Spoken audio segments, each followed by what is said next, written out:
Hello there, guys and gals. Welcome back to another episode of Radio News Radio, whatever the hell we're calling this show still. I'm your host, Ethan, and today we've got quite a lot of news. In fact, it was all piling up each and every time I started putting more talking points, more articles, and more topics to discuss for this episode. I figured, you know what, I might do it for tomorrow. And one of them was the fact that there's a trailer that's supposed to come out tomorrow, but I figured, we'll talk about it here. I expect it to be more of the same. It's pretty good. But before we get into that, I just wanted to let you guys know there's a ton of a ton of news in this here episode. So strap in. We got news for everything, from movies to a couple TV shows. Not too much in the TV show department, but a boatload of topics to discuss for video games. Some new stuff, some stuff coming to PC, announcements, things I didn't even know were coming are now being announced, some delays, you name it. We also got some profits and some a couple of negative things, but for the most part, most of this is a positive episode. So we're going to go ahead and kick off with the negative first and foremost. Let's get it out of the way, since most of this isn't negative. A lot of this is really positive. But we're going to go ahead and do the one negative story, and that is for the Fatal Fury City of the Wolves. Following the abysmal sale, SNK's CEO is now changing positions. It's a little bit crazy that this is something that's happening right now. It's not looking good for CEO Kenji Matsubara.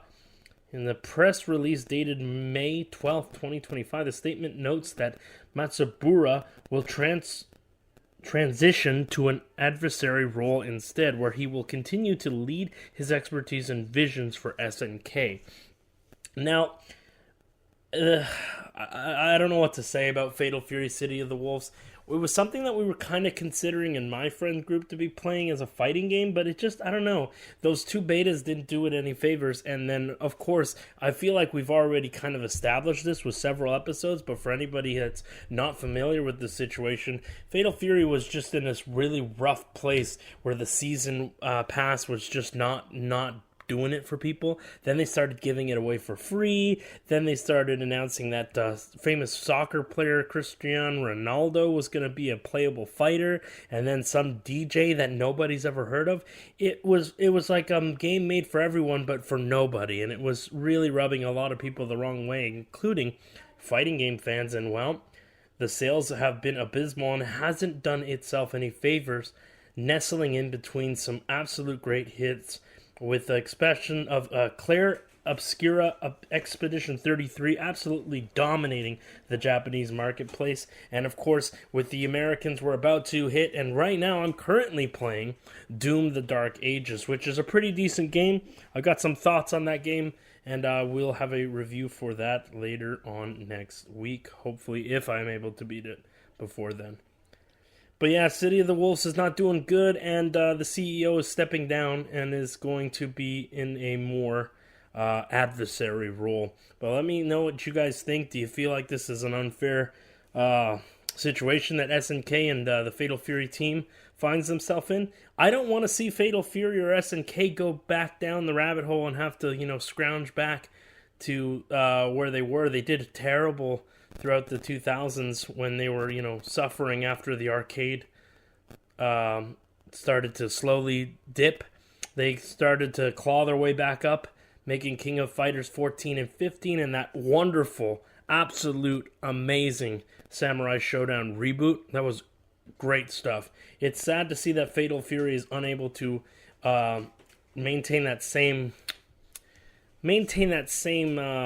traction and fan service that people are looking for, and it's sad. Hopefully, there's some sales will start to go up. Maybe we'll check it out if if I got nothing else to play and it goes on sale, then maybe I'll check it out. But those betas didn't do it any favors. But what do you think? Do you think they're gonna go back to King of Fighters and do a King of Fighters 16 to save face, or do you think maybe they're going to lean heavier into their more obscure fighting game roots and do something like, I don't know, Last Blade?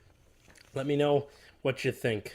But that's it for our negative news. The rest is all positive from here. I guess we'll do some more fighting game news here. With Tekken 8 has a new Season 2 spring and summer announcement. After all the problems that they have, they've hot fixed the game, and now it is back to normal. It is back to the way Tekken 8 was when it launched. They're going to try and divvy up the aggressive and defensive nature of the game in small little tweaks here and there as the year goes on, but they're not going to do it all at once, and they're not going to pepper in the negative portion that people were asking them to remove from the update when Anna Williams launched for Season 2. Well, they also have a bunch of freebies in store, a bunch of palette colors for different characters, a bunch of character customization, including avatar bundles, and a bunch of different clothing line for every single character on the roster, including a whole new fighter pass for you to unlock. They're also going to have in the summer a brand new freebies stage for everyone included for the 45th year anniversary of Pac-Man, as Namco is celebrating. Namco will also be putting inspired new life gauge bars in the game. So for your life bar on Tekken 8, you can have yourself the Pac-Man life bar and the dots to indicate your rage meter, the same dots that you eat in Pac-Man, of course. There's going to also be effects for hitting, where you can hit and show the different ghosts basically popping up around your fist when you make contact with your opponent. That's not all that was announced, though, because the second character for Season 2 has been announced. It is Fuckayu Ram. That is really his name, by the way.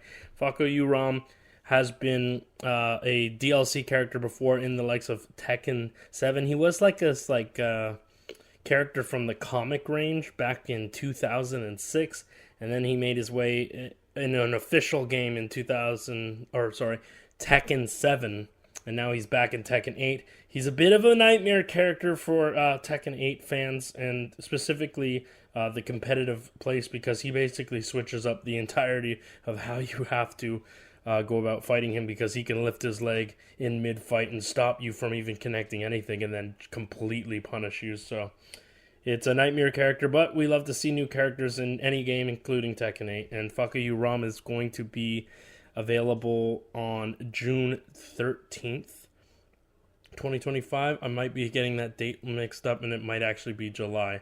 So don't quote me on that one. We got one more fighting news. I know you guys are kind of getting sick of me doing fighting. If you want to, go ahead and skip this part. I'll probably talk about this one till like the 10-minute mark. But Virtua Fighter 6 is slowly starting to kick off, announcing different characters here and there as to who will be returning after the long-awaited return of Virtua Fighter. Virtua Fighter 6, it's been 17, almost 18 years since Virtua Fighter 5. So we're looking at some new characters, and they're looking to change things up. Akira definitely looks a lot different from that trailer. We haven't gotten to see any of the other characters except for, well, a Wolf Hockfield, the villain, better known as the only Muay Thai fighter in the game and Muay Thai / wrestler. He's sporting a beard this time. He doesn't have his long ponytail. He kind of looks like Ganondorf from the Zelda series. But there wasn't much said other than the team is working hard at the moment.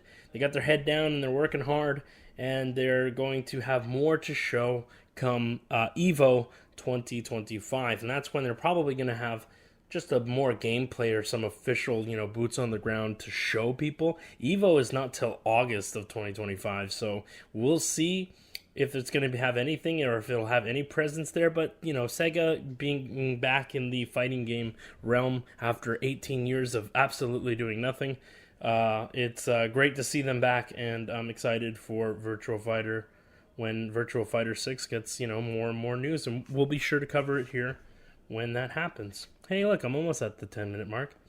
Hey, speaking of good news, Tony Hawk has basically, in our last episode, we talked about how Tony Hawk was able to campaign for Bam Margera to be featured in the game, regardless of all the controversies of Bam and his jackass days. It's official. He's in Tony Hawk remaster of Pro Skater 3 and 4, And now he's doubling down, and he'd like to campaign to Activision for another remaster of Tony Hawk's Underground series, Underground and Underground 2.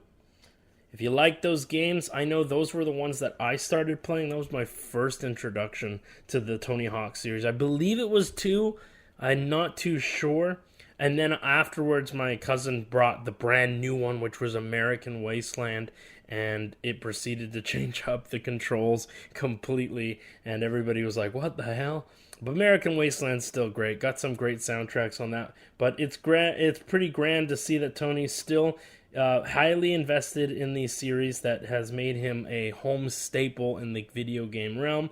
It's good to see the Tony Hawk license still kicking, and I'm glad that Activision, amongst all their craziness with Call of Duty and Activision Blizzard, absorbing Blizzard and focusing on World of Warcraft, that they actually find time to create and have a team and divvy up some resources towards Tony Hawk. And clearly they're doing pretty well, because all of the publicity since the BAM not being featured has been nothing but positive for Tony Hawk and the brand. So it's cool to see that, and I don't think it's out of the question that Underground and Underground 2 are next. How long will it take, though? It took them a good while between Pro Skater 1 and 2 remastered and Pro Skater 3 and 4, and given the fact that there are campaign modes and a lot more to digest in Underground and Underground 2, unless we go for a lazy HD port, this one's going to take a little longer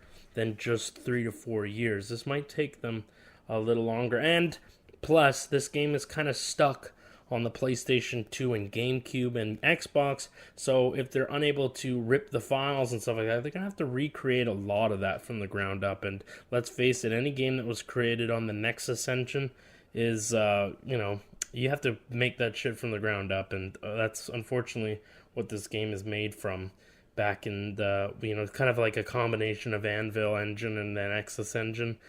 Those don't really exist anymore outside of the Anvil that keeps chugging with Anvil. I don't know what the newest Anvil engine is. But yeah, let me know what you think. If you guys are excited for Tony Hawk's Pro Skater 3 and 4 being remastered, will you be playing it? It will be Day 1 Game Pass if you have an Xbox Live subscription for Xbox Live Game Pass Ultimate. No word on whether or not that will be for core members, though. So it's probably, best bet is probably Ultimate. So if you're a big Tony Hawk fan, go play it. I personally will be playing that on something else. I know that the achievements are a bit chaotic and make me want to break a board. Hey, speaking of breaking stuff, it doesn't seem like it's looking good for the RPG No Rest for the Wicked, as the Steam reviews have been pretty broken and lopsided.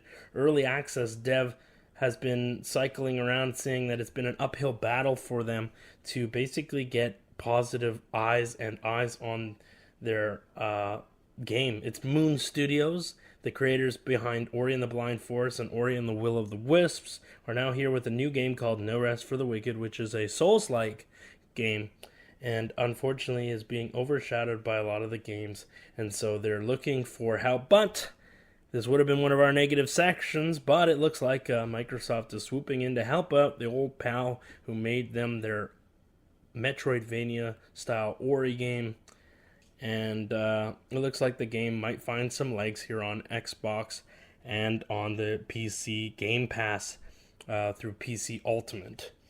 So let me know if you'll be playing No Rest for the Wicked. I'm not into Souls games, but it is a genre that, whether I like it or not, is doing phenomenal, and people seem to love it. Hey, thanks to a New York Times Square, it looks like the official trailer for DC Studios' James Gunn's Superman will drop a new trailer tomorrow at the time of this recording. It is May the 13th, 2025, on a Tuesday. That means tomorrow, Wednesday, if this drops. This may be dropping tomorrow, actually, this video. Not too entirely sure. But if you're a time traveler, then I guess none of this matters. But yeah, if you're aware, then there is a new trailer already out there for Superman. It's said to show off more of a kaiju battle and show some neater looks at Superman flying. I don't know too much what's in the trailer. I'm excited for it, and we'll probably cover it in another episode of Radio News Radio, whatever we're still calling the show. Hey, still calling the show The Last of Us Season 2 is dropping in ratings. I thought I had a lot of less negative stories. I guess I have one. This will be the last one, I promise. I know the comments and people are telling me I have too many negative stories, but that's what was in the news cycle, people. The Last of Us Season 2 still seems to be dropping in its Season 2 viewerships. Killing off Pedro Pascal, not a good idea. Killing off Joel from the video game, still not a good idea. It only seems to cement the thought process that everyone had back when the game released, that Neil Druckmann's vision was, repeat after me, dog shit. Nevertheless, he's here to make a fool of himself. He still thinks his vision is the correct one, and, well, the viewers do not seem to think so. Now, given that there are only 2 more episodes left, there is no way they're about to cover everything that happened in this game, unless they just completely make it up on the spot. But that's not going to happen. It's going to probably end on a cliffhanger with Ellie about to sort of kind of maybe fight Abby, and then Season 3, which is already being greenlit, we'll probably pick up, and then we will be following Abby and her side of the story. Yay! And then the viewers will probably be even less. But let me know if you guys are still watching The Last of Us Season 2. I have been trying to, but the last 2 episodes, I've fallen asleep. So, be that as it may, I have to turn it on the following day and figure out what the hell I missed. And I went, oh, okay. And then I start working and doing something else instead entirely. So, am I really watching the show? I don't know. Oh, this one's a big one, but you know what? I'm going to save this story and be a little bitch cuck to you guys, and instead go to a different one. Oh my god, I do have another negative one. I always say I don't. I'm sorry. I promise this is the last one. I promise. No, wait, let me check. I guess one of these other ones, never mind, I got 2. You know what, let's speed run this one. This one's dog shit. We already know this. Warner Brothers has published its financial results for the 3 months ended in March 31st for quarter 1 and is reporting a 48% decrease in sales because Warner Brothers Games hasn't posted absolutely anything. In fact, they had a big giant sale at the beginning of this year in around January all the way through February where they were trying to sell their fledgling Suicide Squad game that was horrible and did terrible for $5. This isn't just the regular game itself. This was the ultimate $100 edition with all bonus content, DLC, and character passes. That is insane that they couldn't even sell that game at $5 measly. If you have a physical game, or what are you doing with it? I want to know. Send me photos to our Discord or in the comments down below. Let me see if you got a physical of that. What are you using it for? Is it a glorified coat hanger? Have you smashed it into pieces yet? Is it a nice little coaster? Me, I saw the writing on the wall, so I never actually bought into this game. But yeah, their sales have dropped. The only game that seems to continue to sell for them that isn't part of why they're not at 100% sales decrease is actually due to the lovely and wonderful Hogwarts Legacy title, which has continued to sell at a very steady rate and has hit crazy milestones along the way. I remember when that dropped and I was just absorbed into Hogwarts Legacy.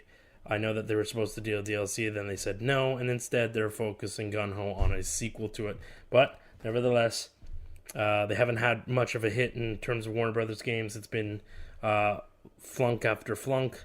Putting Batman on the Oculus Quest 3 and now I'm wondering why your sales are really low is hilarious when nobody owns a Oculus Quest 3. But let me know. Are you playing any Warner Brothers games? You playing Shadow of Mordor? What are you playing? Are you playing anything? Let me know. And then that's it for our negativity, though this one could be technically negative, but it's also kind of hopeful for the fact that Hideki Kamiya can return. Let's face it, he's now back at Capcom after 30 years of being gone from Capcom. Now he's back, and no one would have ever suspected that Okami would have gotten a sequel, but here we are. Okami 2 is getting Okami is getting a sequel, and Okami 2, or a sequel, as it's called. Hideki Kamiya intended to continue, though. He when talking about Okami 2, he did reminisce about Platinum Games after having left Platinum Games, going back to Capcom. He was hopeful and talking about how he kind of wanted to continue to do the legacy for Bayonetta. He had a whole nother trilogy in mind where we would see the return of Cereza as the legendary Bayonetta, this time with her memories intact from her next generation of fights from the events of Bayonetta 2 and 3. It's a little sad to say that hasn't happened. I have to say that I played the newest Bayonetta game without him involved, with Bayonetta Origins and the something of Cereza or something like that. It's like a young version of Cereza, and it has nothing to do with Bayonetta. It has nothing to do with the style that we all know and love. It's a bit of a letdown, to be honest. I kind of had to force myself to finish that game. But it's sad to see that he's gone. But on the bright side, we have a chance for a new Okami game. We have a chance for more Beautiful Joe. Fuck yes. I'm very excited to see what he does and what he contributes to Capcom. But he did also say in this article that he was asked whether or not, returning to Capcom, would he return to his roots and work on a Resident Evil series or a Resident Evil title after having worked on and being the creative director for Resident Evil 2 way back in the day? And he said absolutely not. He wants nothing to do with the Resident Evil series still. He was a one and done. He did what he did. He did what he needed to do. He made that. Then he made Devil May Cry. Then he made Beautiful Joe. Then he made Okami. And then he pieced out. Now he's back. So maybe he'll work his way backwards. And you know what? The great legendary James Bond movie, Never Say Never. Hey, speaking of Never Say Never, these friggin' segues, man. I make them up on the spot. Never Say Never. We got a lot, by the way. I'm looking at all. Holy shit. Never Say Never, though. Wizard 101 is back. It is back and is now on the Xbox. Yes, Wizard 101, that PC games that you had to ask your parents to play, and you were either playing Wizard 101, Pirate 101, or the much superior game that everybody was playing, and that was Penguin Club Penguin. Yes, well, it seems that Wizard 101 servers are back. They're back up and running, and it is now coming to the Xbox. The MMORPG is back. I cannot believe that this is coming to the consoles. That is wild stuff. Not the biggest fan of this, to be honest, but I knew it was worth talking about, given that, it's cemented in your head. You know the ads. Ask your parents before signing up to be a wizard today, right?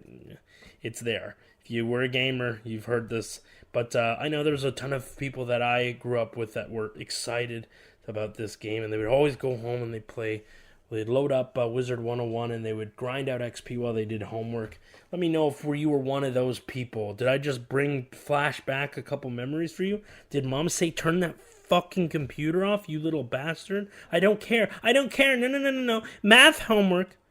Math comes first. No. Turn off that computer. Turn off Windows XP, you fuck. Yeah, turn it off. Hey, speaking of turn off the colors, or turn it off, Spider Noir is actually a thing. The rumored live action that was in development for so long is finally actually coming to fruition, and it is a real thing. I know we had set photos and we talked about it, but it just looked kind of fake to me. And yet, here it is. He's real. He's coming. It will be in black and white, just like the comic, just like the Into the Spider-Verse, just like that weird game Shattered Dimensions. If you know, you know. Yes, and in fact, Nicolas Cage will be suiting up and will be the Ben Parker Spider Noir. Yes, that's Ben Parker for anyone that didn't read the comics. Not Peter Parker. His good old Uncle Ben. Uncle Ben.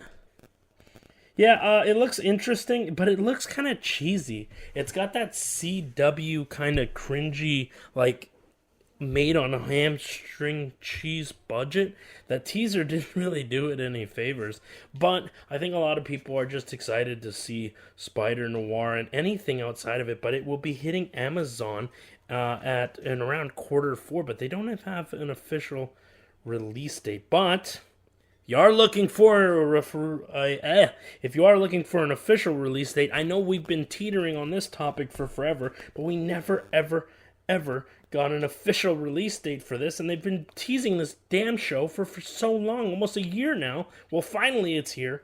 Alien Earth will be coming to Hulu for its first season 1 on August 13th. That's 3 days before my birthday. Isn't that crazy? Little fun fact for you. It'll start its first episode at 8 p.m. Eastern Time on FX and Disney Plus as well, if you don't have Hulu, for the UK international people. And it will be an 8-episode season, each following Tuesday. There we go. That's what it has. It's being set in 2120, and it will be well after the events of Prometheus. Not much more is known outside of the fact that it is a U.S. CSS vessel, and it has all the different creatures that have been captured throughout the galaxy. Well, apparently the legendary xenomorph has broken free, killed the crew, and they are crash landing on Earth. Me personally, I've seen this before. We've all seen Alien versus Predator Requiem. If you know, you know. It's cool and all. I think the best scene in that movie is when the aliens are in that swimming pool and they're just kind of like, they're doing that like zigzaggy iguana style of swimming. It's really creepy in that scene. I'm more curious to see the different creatures, like they're saying some of the 8 of the most deadly creatures in the galaxy. That I'm more interested in. I like aliens, don't get me wrong. I do love the xenomorph, and it's cool to see that, but I do want to see what the other creatures are. Because there's some chance for some cross promotions. Maybe pepper in some Predator stuff, or creatures that the Predators have, been using as pets, like in that movie, Predators, or Predator, the one with Adrian Brody with his big nose. They're on the planet and they have those dogs. That would be pretty cool to see again. Also, speaking of Predator, I just remember, this isn't part of it. I'm going to keep up the alien photo in this portion of the video.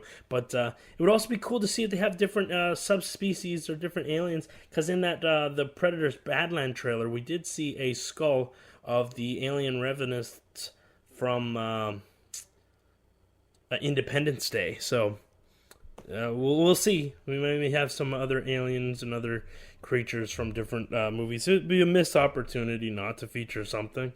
But I get if they just want to be like, oh, and they all died too, but the xenomorph is just cool. The end. Hey, speaking of the end, or, well, not the end, but also the beginning of something that could have been, Marvel's 1943 Rise of Hydra has been delayed. Yes, the 4-player co-op game that has no information, hasn't seen a trailer outside of that one leak of Captain America accosting Black Panther on the bridge in Normandy.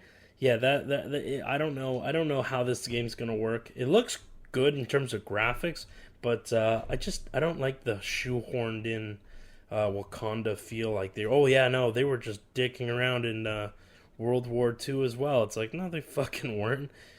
I would have loved to have seen, and I just don't care for the Howling Commando as one of the characters as a playable character. Basically, the 4-player characters are Steve Rogers, of course, as Captain America, T'Challa's great grandfather as the Black Panther, and a Howling Commando from Sergeant Rock's team, which he's some no name. They didn't even put Sergeant Rock. They should have just put fucking Sergeant Rock. It makes no sense. And then some random Wakanda soldier.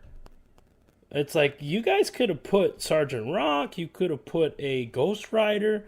You could have put Bucky.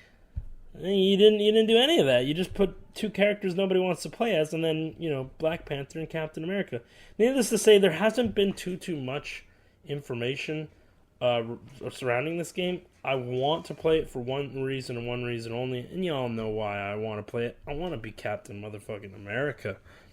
But that also leaves the problem. If it is a 4-player co-op, you're gonna have people fighting for the two main leads.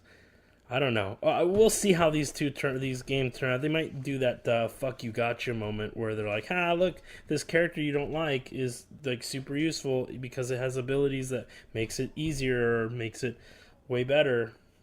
We'll see. I have a feeling this game's going to get canceled. No news is no good news, and it's also been doing the same things that Wonder Woman game did a couple years back, where Monolith just kind of kept saying, "Oh, it's coming," and then they leak one thing, and then we're delayed again, and I don't know. It's history repeating itself. I want to see it come out. I hope it's an actual third person like hack and slash beat 'em up or some sort of like game. I hope it's not some card game or some stupid fucking turn-based nonsense. You can see everybody collectively just give up and not care if that happens. Just like that Midnight Sun game that came out that was made by the XCOM developers, and it was some turn-based card game. What happened? Oh, and that game sold poorly. Anyway, speaking of Marvel, though, Kristen Ritter is back. She joins the Daredevil Born Again Season 2. She will be reprising her role as the titular Jessica Jones. I like Jessica.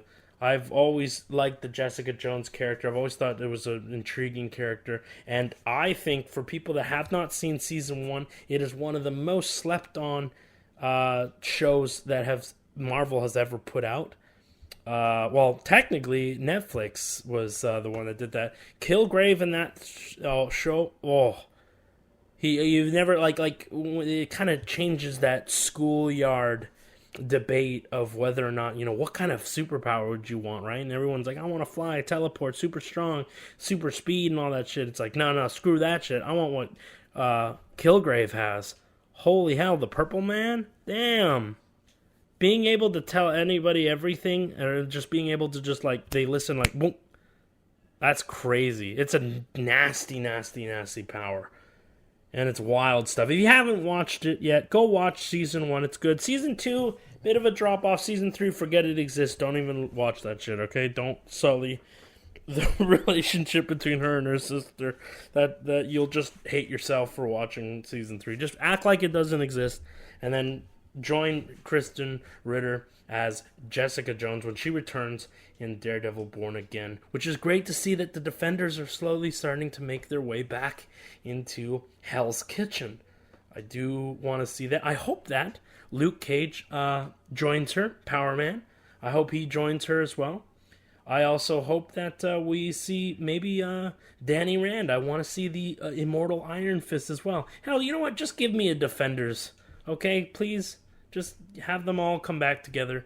And with Daredevil actually in a Daredevil suit this time and not a fucking sweater over his head. If you know, you know. Hey, we have a couple more news articles to get through here. It's been a very long one. I appreciate you sticking with me this long. If you do like what you hear, please feel free to like and subscribe and share and do all the usual stuff. And we really do appreciate you. Me and James work hard on all these things. He produces certain things, and I edit the hell out of these, and, well, of course, recording and stuff like that. I do want to pass along him making some thumbnails here in the future, but I've also been having a lot of fun making the thumbnails because I get a kick out of them. Anyways, on to the next story here. I'm not too familiar with this game. I don't really play it all that much, or I've never actually played it, to be honest with you. But it looks like Helldivers 2 is back in the news. It's getting a ton of new updates. It gets new Illuminati enemies, weapon customizations, and a progression bar, and makes changes to the Superstore. It is out now across the PC and PlayStation 5. If you're still playing Helldivers 2, congratulations. I'm glad that there are more stuff for you to play. I didn't think this game was going to keep getting stuff, but here it is getting some stuff. And I kept seeing the article a bunch, and I figured, fuck it, I'll cover it. But I didn't know what else to say about it. I don't play Helldivers 2. So, if you're into it, you're into it. Speaking of other games I do not play, though, Stellar Blade, the game with the thirsty-looking girls running around in skimpy outfits, Eve, is back. She's back, and now, after selling kind of okay on the PS5, they're looking to get more money out of you when it launches on the PC on June 11th, 2025. Now, I remember this game had a bunch of controversies because of the jiggle physics and the over-animation of breast assists and the skimpy mods that people were doing. Well, now that she is coming to the PC, get ready, people. That stuff's going to be ramped up. Expect to either be playing the game on June 11th when it hits PC, digital storefront on Steam on June 11th, of course, and within the week, expect your feeds across all of your platforms, you goofy gamers, you're going to see a ton of weird. Put in a photo of Rachel Ziegler saying weird. There we go. Weird stuff when the modding community gets their hands on those modules and the character models, and they start making even more sexually explicit material. We got last couple of stories. We're almost done here. Oh my goodness, almost reaching the 40-minute mark. You tired of me yet? Have you paused me? Am I in the background while you're making food? Are you driving to work? Watch out for that squirrel. Apparently, all of the reviews are coming in. They're flooding through. And Mission Impossible, The Final Reckoning, is getting an astonishing rating. They're saying that it is a wonderful 8th and final film for the long-running Tom Cruise-led spy action series. I think they're trying their absolute best to save face because of that last film was not the greatest, especially the writing with the AI in the submarine thing. I hated that. I hated it. I didn't like it.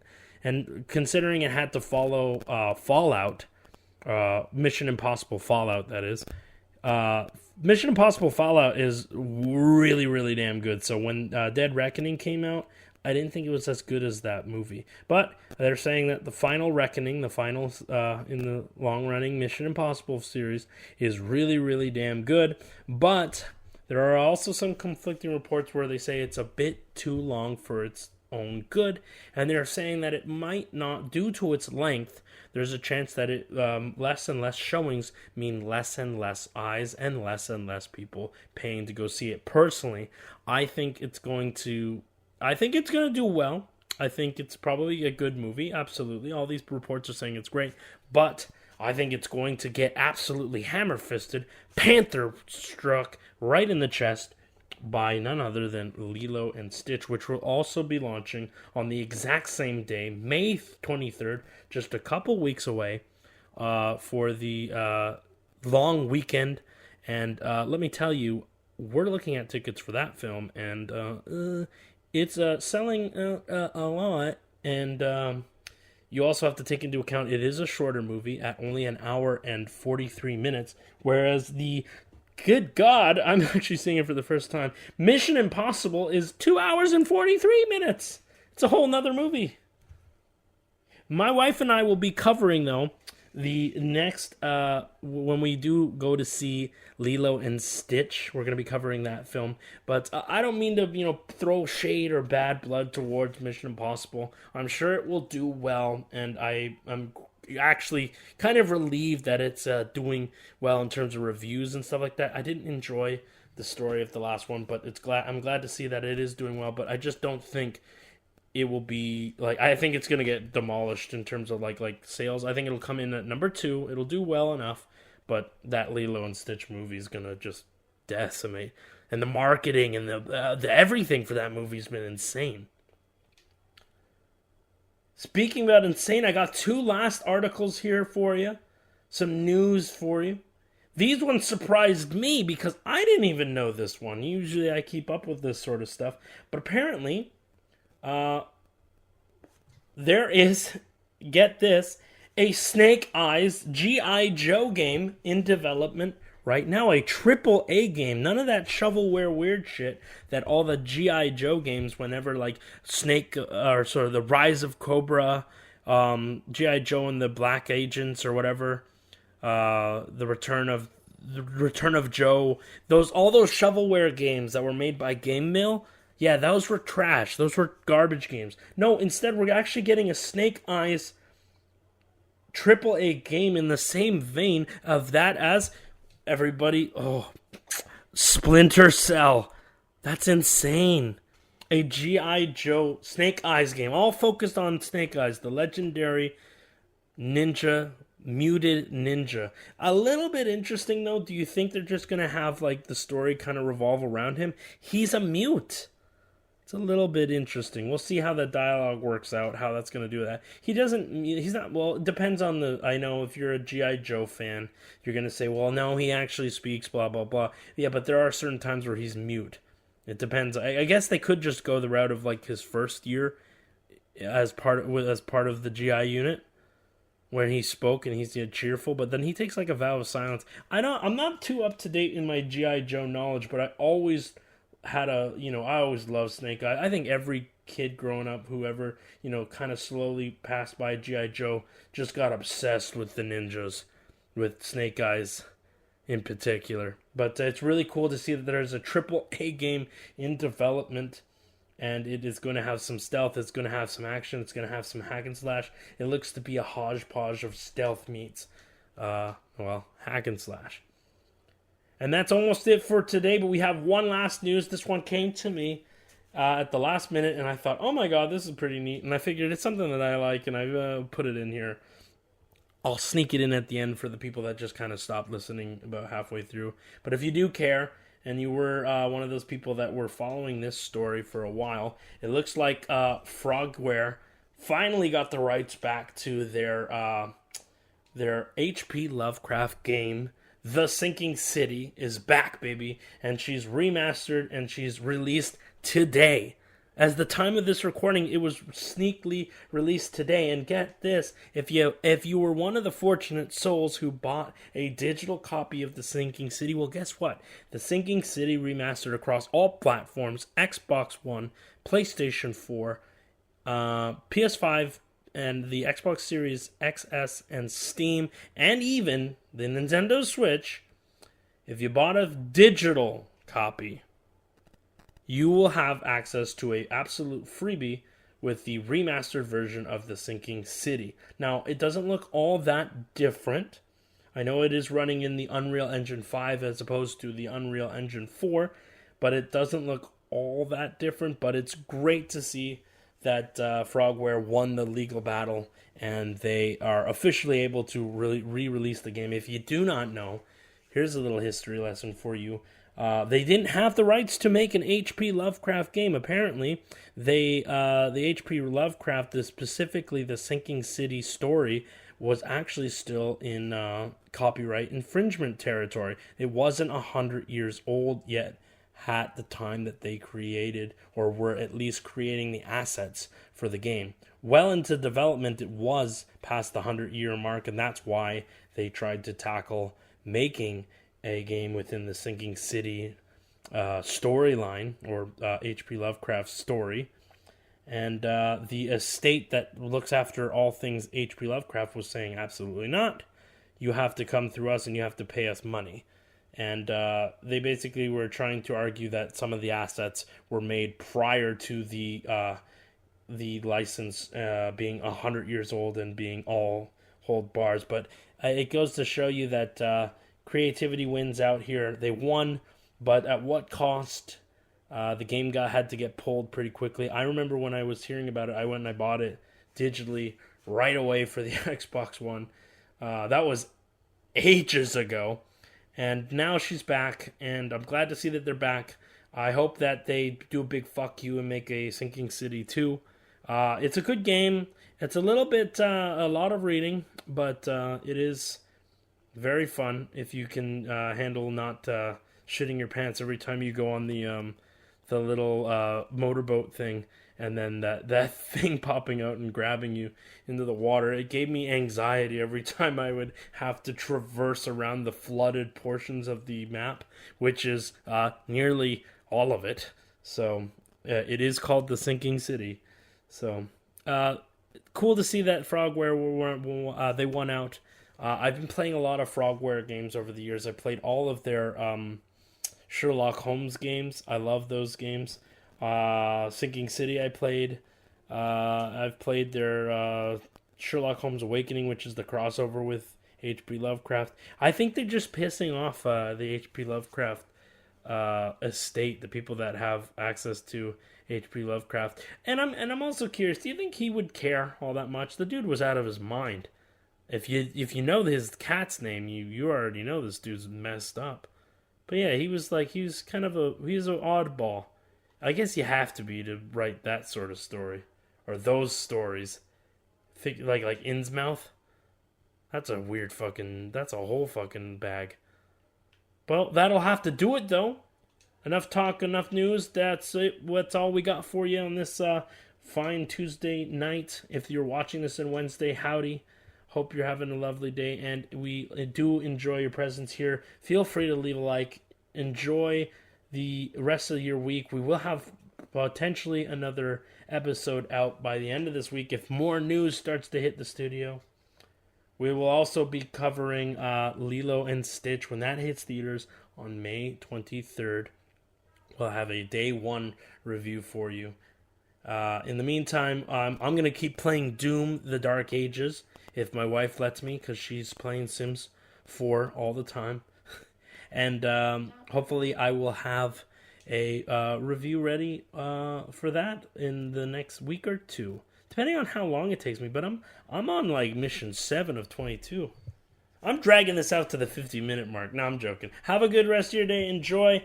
Like, subscribe. You know the drill. And we will see you on the next episode. Peace.